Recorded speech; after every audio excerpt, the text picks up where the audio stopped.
welcome to this March 1st edition of the WION-VOA Co-Production. I'm your host, Susan Tehrani, coming to you live from New York City.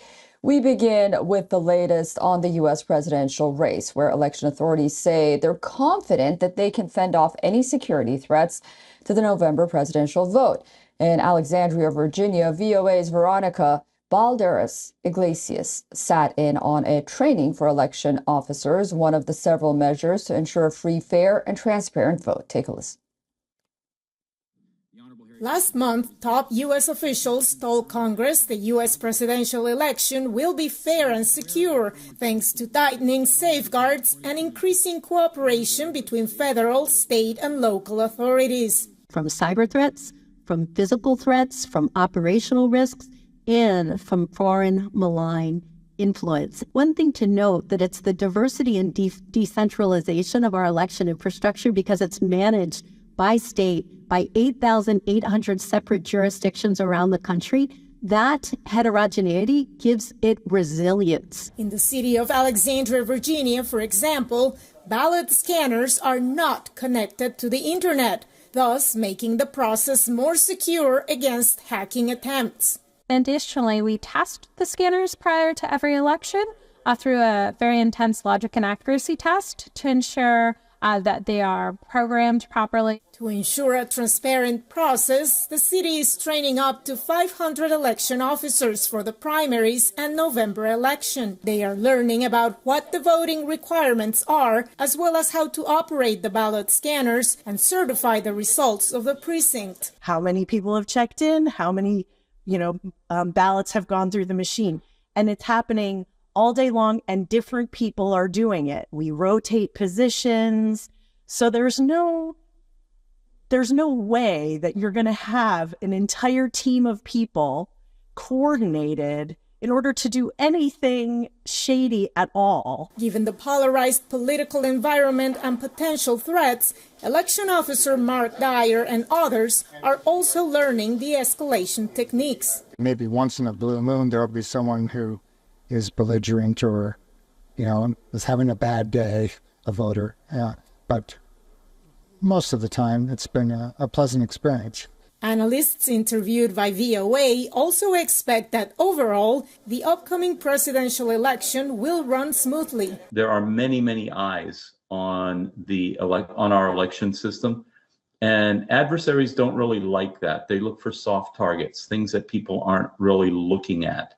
And so I feel that for those reasons, there really won't be much of a security event, if any, around the 2024 elections. But there is another kind of threat that voters should be aware of, voting advocates say. There is mis and disinformation being sowed about the voting systems and how things work to undermine trust in our democratic process. I think that is actually a much bigger concern. American voters are being encouraged to remain vigilant, volunteer as poll workers or observers themselves, and reach out to authorities if they have questions about how the election process works. Veronica Balderas Iglesias, VOA News, Alexandria, Virginia.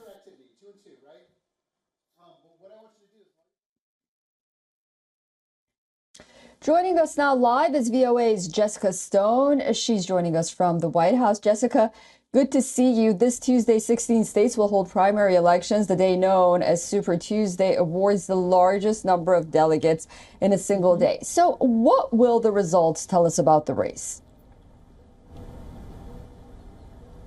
Well, they'll tell us most likely who's going to win the nomination for the Republican Party, certainly. We already know that Joe Biden, the current sitting president, is likely to win the Democratic primary. But in terms of the Republican primary, as you know, Nikki Haley, the opposition to former President Donald Trump, is still in the race. And this is going to be a big test for her on Tuesday. Super Tuesday awards about a quarter of the delegates needed to win the nomination. You need over 1,200, just over 1,200 delegates to win. And this is likely to be Nikki Haley, the former UN ambassador and governor of South Carolina. It's likely to be her last stand. She has just about 24 delegates former President Donald Trump has 122. And if he picks up the some 800 that he's likely to pick up on Super Tuesday, winning the majority of the delegates on Tuesday, that of course puts him very close within striking distance of that 1,200 figure. So a real test of her mettle, but we will likely see a winner coming out just shortly after Super Tuesday in Donald Trump for the Republican nomination. Also, Democrats used the Michigan primary to send a strong message to President Biden. What can you tell us about that? Yeah, it's an interesting development because it is a vulnerability for this president that he's taken the position he has on Israel and Gaza and continuing to support both militarily and funding-wise the Israeli government that is prosecuting that conflict in Gaza. President Biden did win the Democratic primary in the state of Michigan, but 13% of the electorate, around 13%, voted uncommitted, and they were encouraged through a campaign by local Arab American activists to do so, including a group called Listen to Michigan, which has not only young voters but also a lot of Arab American voters. And this is important because Dearborn, Michigan, which is of course the birthplace of Henry Ford, who created the Ford Motor Company, that has more than half of its population are from North Africa and from the Middle East. And so there are strong ties to what's going on, strong emotions about to what's going on in Israel and in Gaza. They were encouraged to vote uncommitted, and they did so. Biden has called, of course, just for a temporary ceasefire for Ramadan, but these groups want him to support a permanent ceasefire. Susan? All right, great. Thank you so much for that. Jessica, please do stay with me. Although the number of migrant crossings daily into the United States has fallen since December, local communities are still scrambling to provide them with resources. In the Pacific Northwest, a small town church has become a shelter for hundreds of people from Africa and Latin America.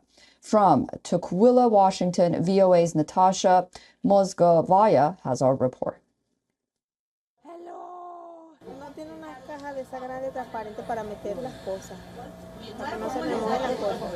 I don't know what you're saying.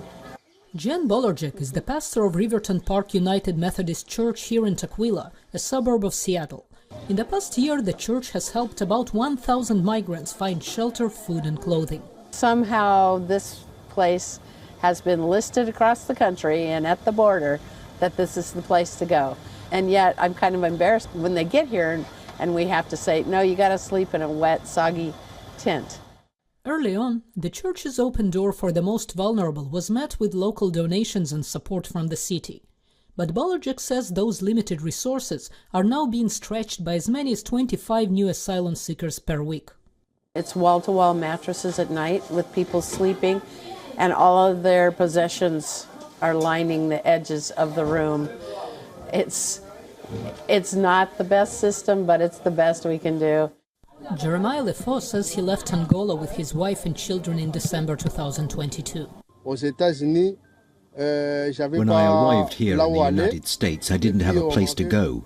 They protected me, and then I was given food and drink, and I felt safe.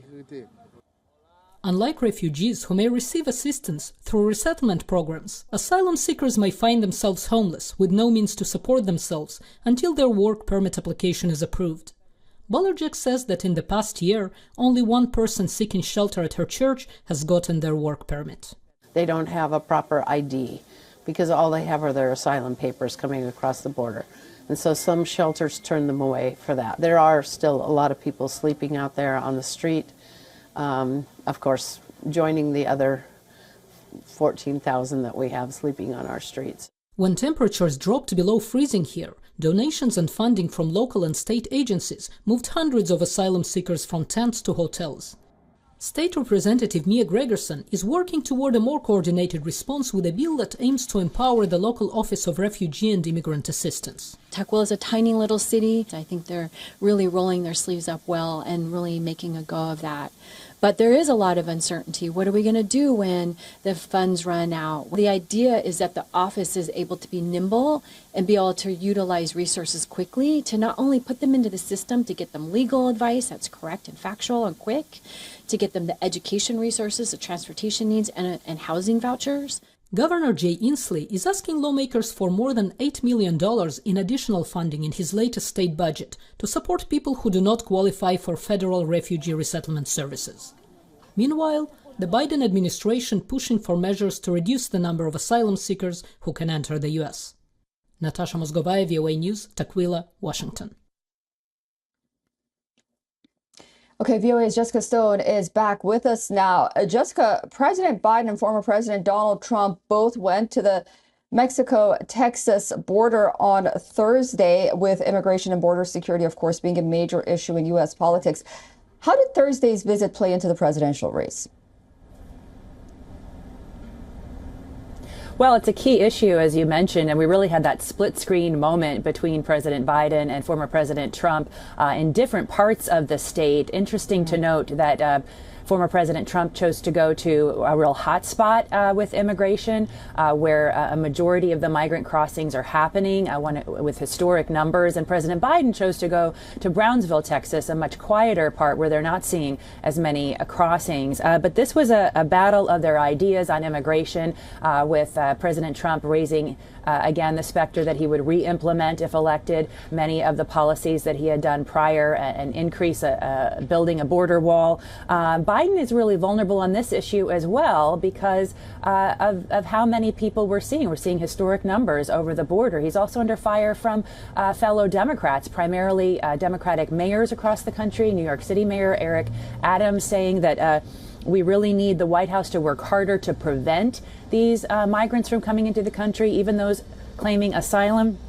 New York City itself has absorbed 180,000 migrants just since the spring of 2022. There isn't enough space for them to be housed and fed, etc. Another city, Denver, in the middle of the country, in Denver, Colorado, they have actually had to lay off workers in the Parks Department because of the resources they need to put towards accommodating the influx of migrants into that city. So on the campaign trail, we have seen Biden send a tougher message on immigration. He is now acknowledging that the border situation is an emergency and that it is not secure. He is also reminding the public that Republicans failed to pass, under President Trump's direction, a tougher border security measure just a few weeks ago. And he says, look, I will work with you, former President Trump, and Republicans to pass that. I support that. You need to come to the table, he says, and make sure that this gets done. Susan? Jessica, today is the first of two deadlines for Congress to pass funding measures to keep the U.S. government open. Late on Wednesday, we learned that leaders on Capitol Hill reached a deal on 6 spending bills. Can you talk about that? What's in it? And will it address emergency spending for Ukraine, Taiwan, and the Middle East?